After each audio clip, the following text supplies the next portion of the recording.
Allô, allô, alors bonjour, bonjour à vous tous, à tous mes amis de Testimony, comment allez-vous? Alors, c'est Pasteur Guétude.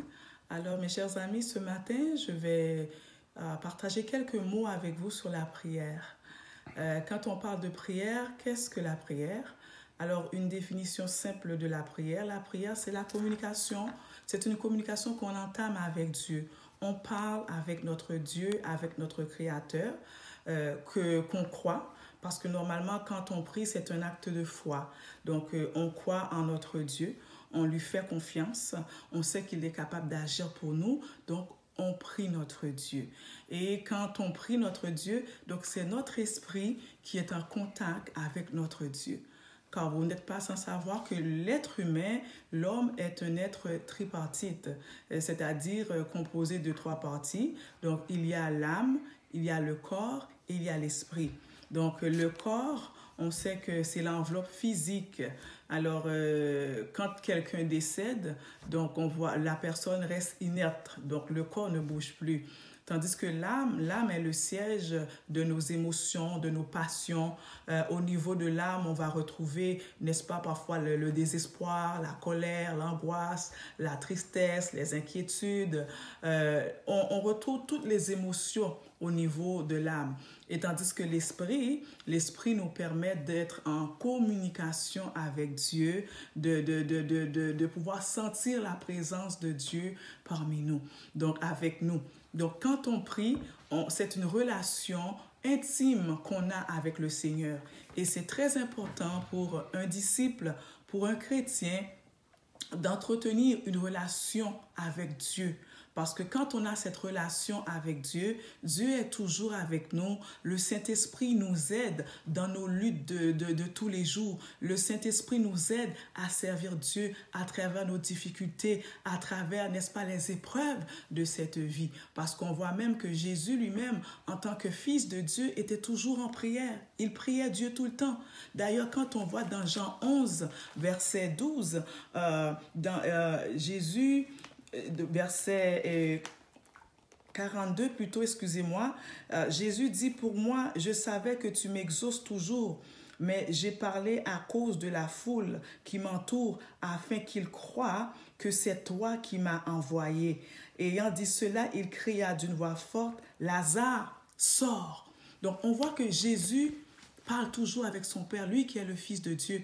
Donc, à combien plus forte raison que nous, en tant que chrétiens, en tant qu'enfants de Dieu, ne devons-nous pas constamment rester en prière? D'ailleurs, l'apôtre Paul avait dit au peuple de Thessalonique, dans 1 Thessaloniciens 5, le verset 17, il leur avait dit de prier sans cesse. N'est-ce pas, d'offrir sans cesse des prières à Dieu, d'être toujours en communication, en intimité avec Dieu. C'est seulement quand on est en communication, en intimité avec Dieu, on va pouvoir avoir la force nécessaire pour résister à tous les assauts, à toutes les vicissitudes, n'est-ce pas, de cette vie sur terre. Parce qu'on voit bien dans Éphésiens 6, le verset 16, l'apôtre Paul dit au peuple d'Éphèse, au reste, fortifiez-vous dans le Seigneur et par sa force toute puissante.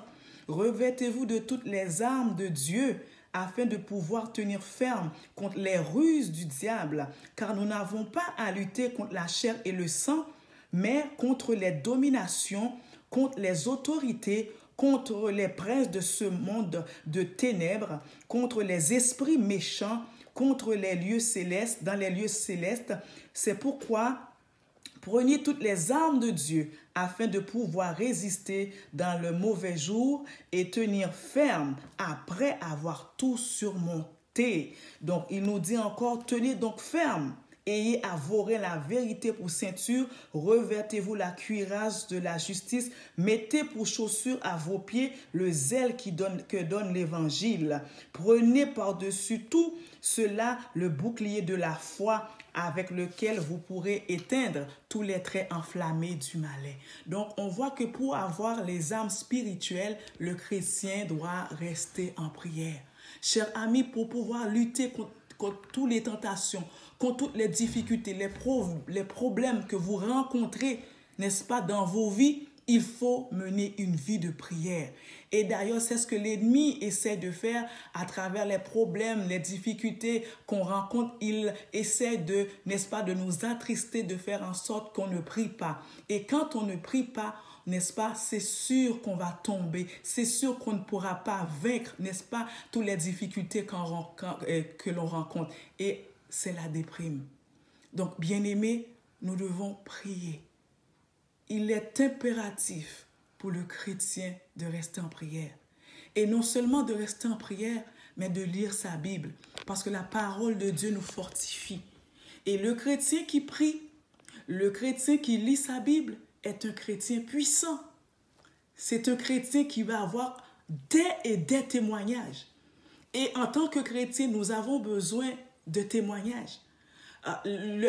Nos témoignages nous permettent, n'est-ce pas, de faire en sorte que ceux qui ne connaissent pas le Seigneur apprennent à connaître. Mais qui donc est Jésus? Nos témoignages permettent, n'est-ce pas, à ceux qui sont découragés, n'est-ce pas, de reprendre force, de reprendre vie.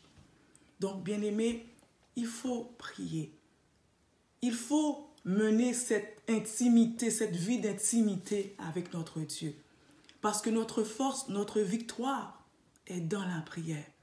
Donc, Jésus faisait comprendre cela à ses disciples, qu'il faut toujours prier. Donc, bien-aimés,